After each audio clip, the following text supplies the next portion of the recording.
If what you seek is a beach entirely lined with umbrellas, lounge chairs, uninviting water, this is not the place for you. If what you seek are public spaces that are dead and unkempt, not user-friendly, this is not the place for you. If you like having your beachfront boulevard a totally uncontrolled highway of madness that's unsafe to cross at any point, this is not the place for you. If you prefer narrow, old streets that are unruly, this is not the place for you. If what you're seeking, a range of lodging options, both of the highest end, more on the way, but also in the more modest, at a range of price options, ample availability, and anywhere you would choose it, surrounded by food,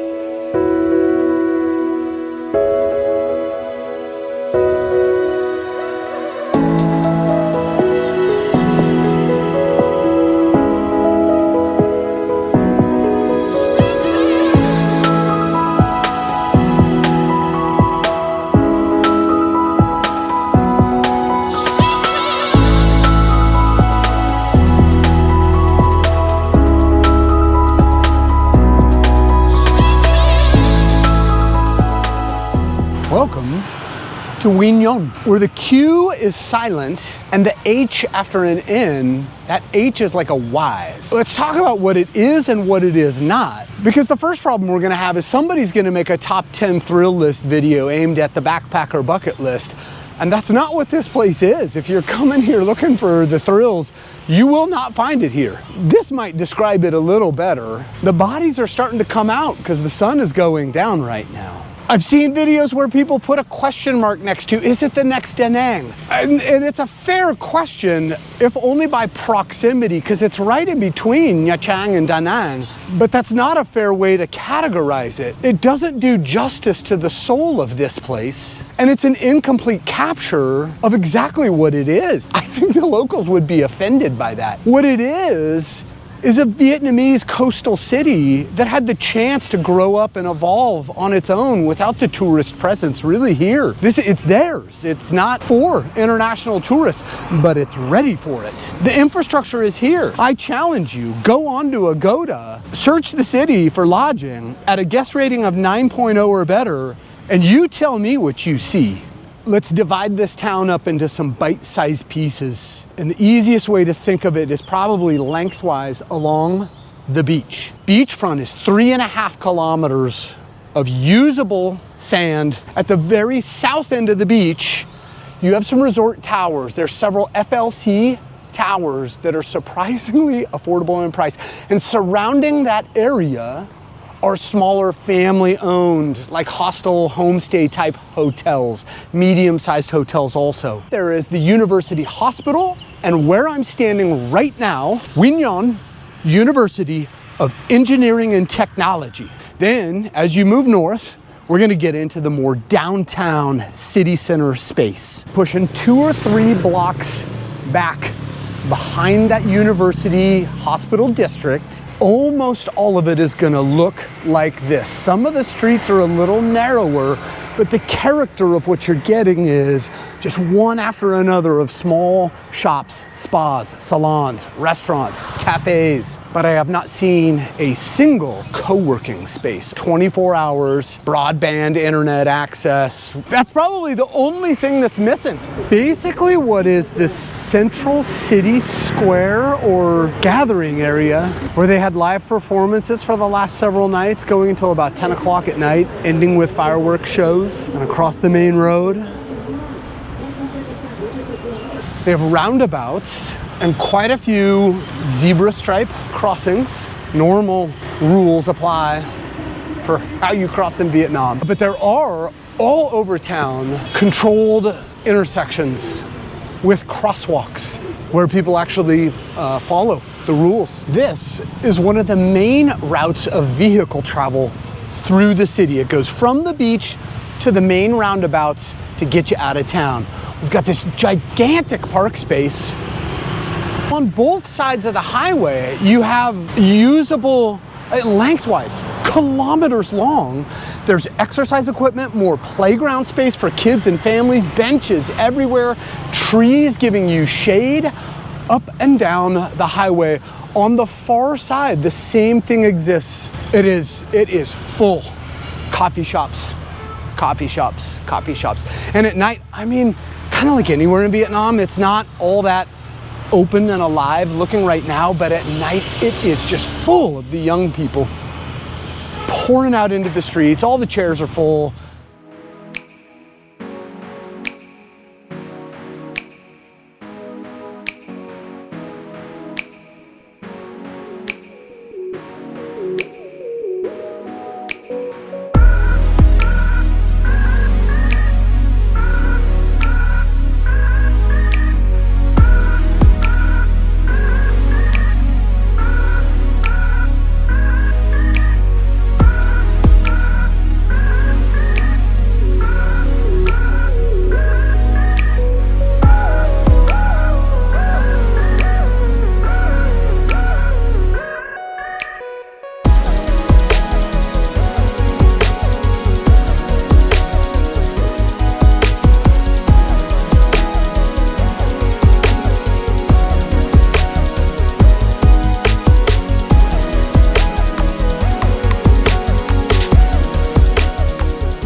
A lot of spots up and down the beach. You'll have shower points where you can rinse off, pieces of workout apparatus, areas where even in the heat of the middle of the day, you can stay in the shade and walk up and down the beach for the most part, not get overheated.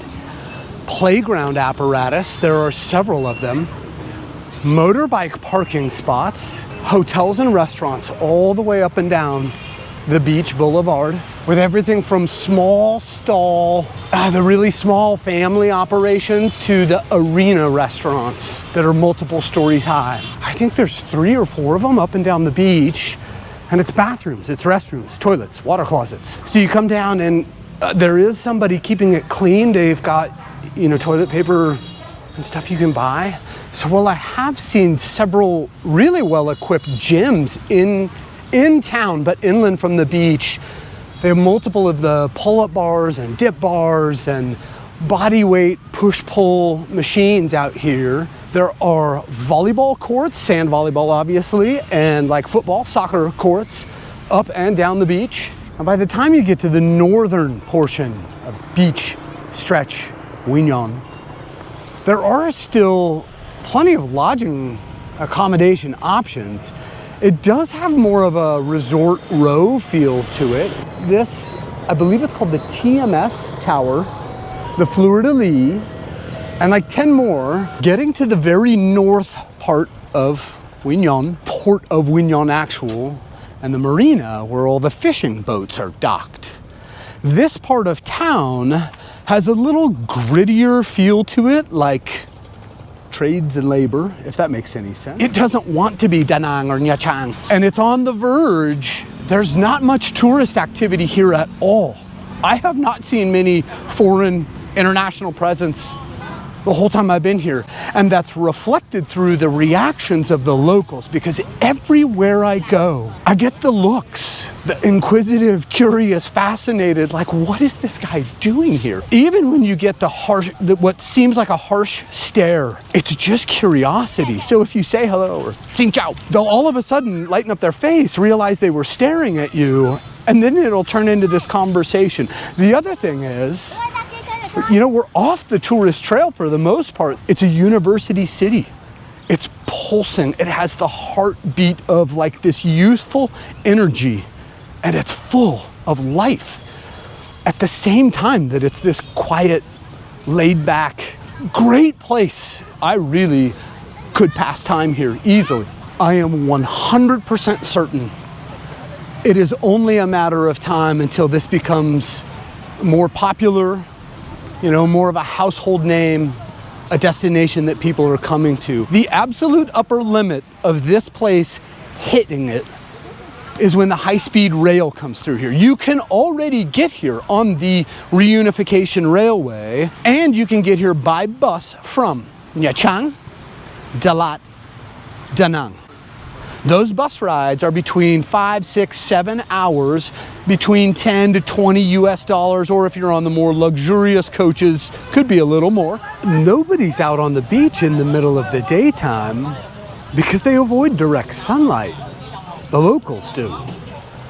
But as the sun ducks behind the mountains behind us, this is the kind of beach it is. They're all in the water or just hanging out, and the music comes out. And soon everybody will come out with bags full of food and drinks, and they'll walk the boardwalk. And that's how they all relax late into the night. So if you have the time and the ability and the willingness to get on a motorbike, set your destination from Quy Nhon to Chua Huong Mai, the pagoda that's at the very end of the road of this fishing village. None of this is for show. I say that because there's parts of Halong Bay and Lan Ha Bay where they keep it alive for show, for tourism. But this is a very real, living fishing village. There are homestays, but the entire beachfront boulevard is lined with restaurants.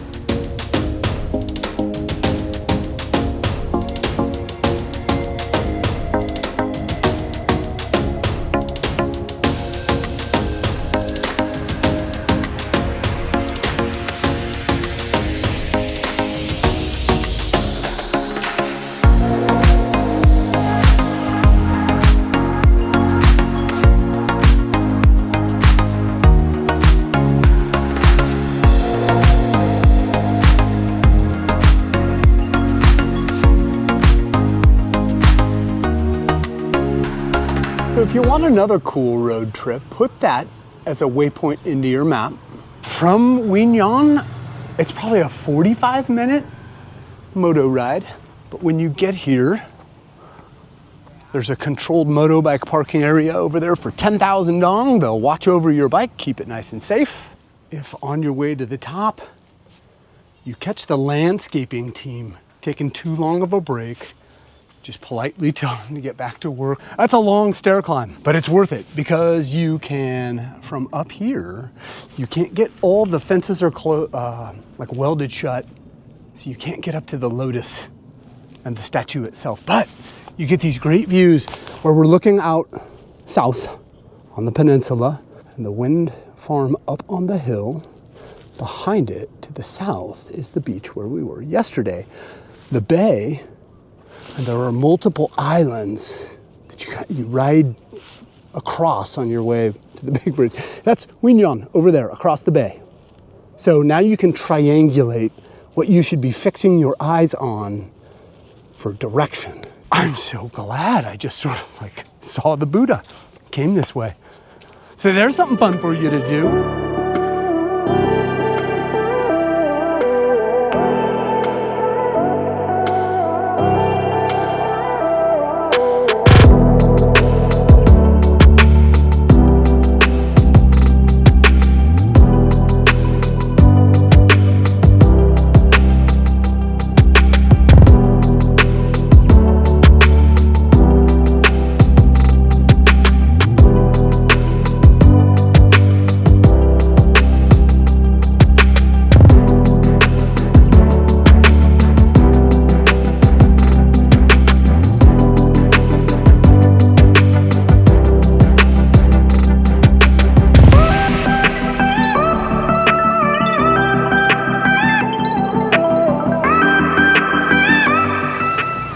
A banh mi sandwich, 10,000 dong.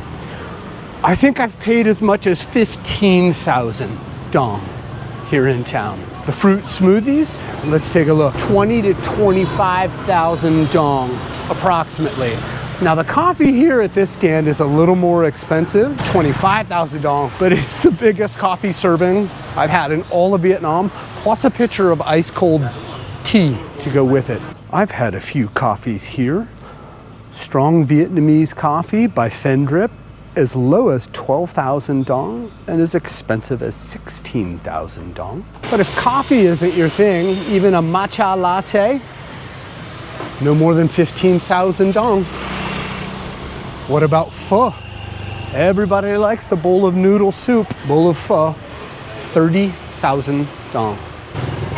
This is the sugar cane. They run it through the press. And this is what it comes out looking at, like Yes. 10,000 dong. Okay. They don't add sugar to it, obviously, because it's naturally sweet and very refreshing. Men's haircut, 40,000 dong.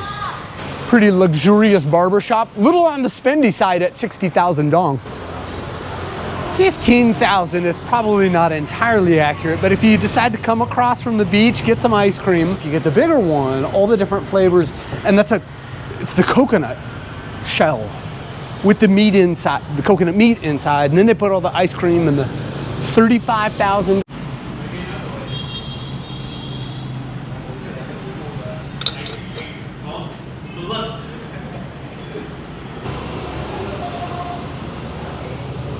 And I came in here for dinner last night, anchored by this sign, just knowing that I could get some pho for 25,000 dong. And it wasn't the biggest serving in the world, but it was pretty good. And luckily, the English speaking skills across this town are everywhere I've been. People can speak transactional conversational English. Not everybody, but at least one person in the room everywhere I go in this town. And they talked me into tonight trying wonton noodle soup for 30,000 dong. Even my Google Translate wasn't working for me. This is gonna be a crab paste soup for 20,000. 2 bowls of soup for 50,000 dong. The first one's already up, the wonton noodle soup. Let's take a look. So now this is the crab. I mean, we are right on the ocean, and there's fresh catch for sale down at the market all day and night. It has like a citrusy curry kind of smell to it. So we do have the food street that really only comes to life at night. It's a block or two from the main beach boulevard. It's not gonna knock your socks off. It's not remarkable, but it's still something to put on the map, come down, have a dinner one night.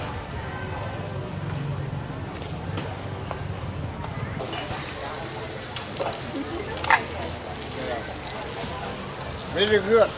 Try it.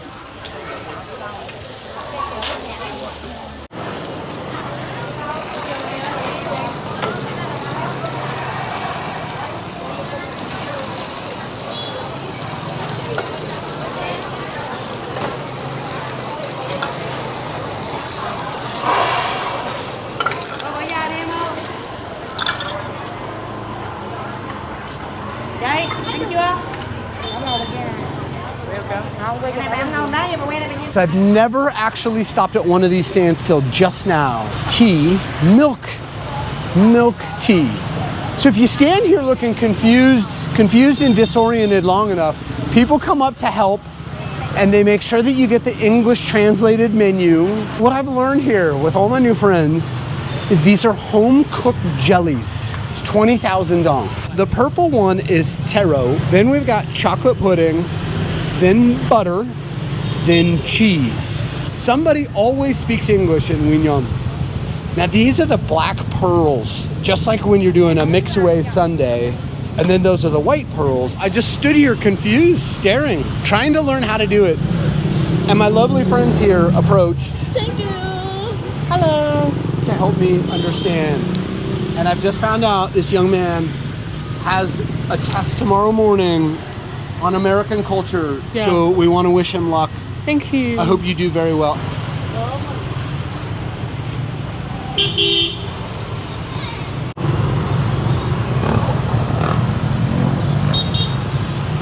So think of it like, it's like banh mi nachos, almost. Down at the bottom, I don't even know how to read this or how to distinguish it. They cut up the bread, put a bunch of sweet sauces on it, and then take the different toppings. I had one late last night, and it's like, it's not healthy. It's definitely not healthy, but it's very, very good if you need a midnight snack. Up and down this block, going from the beach all the way. Sandwich shops, 5 blocks in, late into the night. I mean, so what do you do when you're in a place where there's not much recognizable? You know, you can't find a banh mi sandwiched in. Here's the deal. This technically just translates to chicken rice. And you always find something different, but sometimes you get lucky and they've got these buffet operations going. So we've got chicken, pork, fish, seafood, the quail eggs, more squid, tofu, different vegetable things. And you just kind of point at whatever you want. And I've always got buckets of rice. So you're looking for, if you're trying to jump into the adventurous and experimental, here's your keyword. That means rice. Also look that it's a buffet. I know that it doesn't look like what you're used to from the West, but there's all kinds of different protein options. They keep the cooler full of rice. They always have vegetables. There's always seafood, fish of some sort. There's always eggs, both like hard-boiled and fried. And there's always a tofu of some sort. So you have options if you're not carnivorous or if you're nervous about not knowing exactly what kind of meat it is. So we just kind of went down the line. She gave me a bit of a huge plate of food. I'm absolutely stuffed right now. 30,000 dong is what she charged me. I really want to see more people doing this. It's quickly becoming my favorite. And you can get it to go. So we're in the lunchtime rush for sure right now. It's spicy kimchi, basically, is what that is. Always cucumber, eggs, chicken, and both times I've been here, I mean, these heaping plates. And they give you all the time at these buffets, it's a sour soup. Got the rice, it's pork, got fried egg, the spicy kimchi, the sour soup. It turns out it's actually like a pate quiche. So it's got meat in it, sorry. We are at the main market, the cho, garlic. The good news is once you get within 3, 4, 5 blocks in any direction of the main old market like this, people are starting to sell fresh produce right at the side of the road, but you can get some great deals down here. Passion fruit. This is what passion fruit really looks like. And the inside. Oh, if you could only smell that right now. It's a combination between sweet and sour, and they make drinks out of it all the time. When you get a drink, has all the seeds in it. Don't be afraid to eat the seeds. It's delicious. Jackfruit. So those are 25,000 dong for 3 kilos of it. That's quite a bag full. The jackfruit, when that's what the skin looks like. So it's kind of like durian, but not as spiky. And the jackfruit has these big kernels. They're really, it's a very light flavor, and it doesn't have that pungent aroma that if you've smelled durian, you know what I'm talking about. The funny thing about durian is it's delicious. It has this creamy, custardy flavor to it, but it's so different from what you're smelling that it can be a difficult experience. Coconuts, it's time for a bananas to bananas comparison. In the United States, we can only buy the longer, more narrow, skinny bananas. And you're always trying to buy them in this sort of semi-green state because once the slightest bit of brown shows up, they're just like not even edible anymore. They're only good for banana bread. Here, the long bananas we're used to, 10,000 dong for a kilo. These are the shorter, stouter bananas. So look at the difference between them. Now I really recommend you try these while you're here. Here's the difference.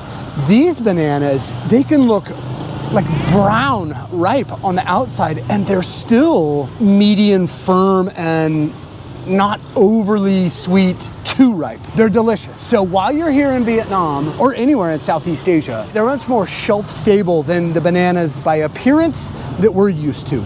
10,000 dong a kilo, 11,000 dong a kilo. Stop on by. And I want to remind you, even though there's not that many of the vendors out here today, you can always ask them, whatever you see, if you want to take it, have them cut it up. So you got your watermelons, which are always delicious, the mangoes. Here's another tip and word to the wise. The yellow mangoes have much less of the fiber that gets stuck in your teeth. They're usually much smoother and kind of melt in your mouth. The giant pomelos, they're so good. They're almost like a grapefruit, but they don't have the sour, the bitter. A lot of hotels treat this kind of like durian. They don't want you having it in the hotel because you're going to get the purple dye everywhere. But when you break it in half, there's these little like sweet fruity kernels on the inside. Oh, it's so delicious. You got your little miniature pineapples sort of ready to go, and you can have her cut them up. The bag of 2 here, I bought some the other day for 15,000 dong, and she chopped them on the spot. I'm in front of the Bindin Football Club Stadium. Off to the side is another pagoda, but the only reason I came here is to tell you that in 9 days of being in this town, not one time have I been approached with somebody trying to sell me something, which is wonderfully peaceful. But the downside is that means nobody's coming to bring me fresh cut fruit, fried empanadas and bananas and stuff. So one of the only places in town where you can reliably and dependably find it, I say that, normally right across the street there, the lady is doing grilled corn on the cob for 15,000 dong each. And then normally they've got like the durian, pineapple, mango, all sliced up, fresh, ready to go. This is one of your main spots to do it. We've got the Surf Bar 1. Then we have the East West Brewing Company. Oh, and they are chilling out here. For 330 milliliters, it's 85,000 dong. A 500 milliliter is 125,000 dong. Talk about super chill. Great music going. How much are those towers? 699,000. Oh my God, that is so much money. A 10 beer flight, Yeah, Trang 465,000. Each glass is 130 milliliters. Smaller, a set of 4. And it is 195,000. These are the fine people that run the place. That word, lao, that translates to barbecue grill roughly. He wanted to say hi so bad. Haisan is seafood. So it's like a seafood grill restaurant, but you get to grill it yourself. 69,000 dong. That is the cheapest price for seafood I've seen anywhere in this country. So I could pay hundreds of thousands of dong for a craft beer, or I could sit with these fine folks and for 25,000 dong, this monster of Saigon, it's probably 1.5 liters, maybe even 2 liters. Here's the thing that makes my head spin. There's this logic problem. I'm in a town so far off the tourist trail, and yet nowhere else in Vietnam have I encountered with such frequency, everywhere I go, somebody having a transactional or conversational level of English. I haven't seen anything like it. Now that could just be random luck assigned to me that where I'm going, they're there, but it sure doesn't seem like it. There is always somebody in the room that's speaking English. If you've made it this far, here's your Easter egg. If you're traveling through Vietnam and you have a more distinguished set of needs and desires, the keywords you are looking for, I don't think anybody really even knows that. All right, hey everyone, listen. I've had a really great stay here in Quy Nhon, and I hope you've enjoyed walking around town kind of chewing on it with me, because I know there are so many people out there curious about this. Being here and getting here is not as easy and straightforward as Nha Trang, Da Nang, and there are going to be challenges when you're here, but I think they're worth it if you have time, especially for those of you who have traveled extensively in Vietnam and you're like, you know, there's kind of like 80% solution everywhere I go, but I'm just looking for something a little different. You know, if you're in Nha Trang and Da Nang and you're like, oh man, it's like so great, but there's just too many people. You've got to come see this and experience it. It's really a special place. I got to start moving my way towards an international airport. I will see you in the next town. Hello everyone, my name is Lê Hong Phạc. Yes sir. Hẹn gặp lại everyone. Hẹn gặp lại, see you again.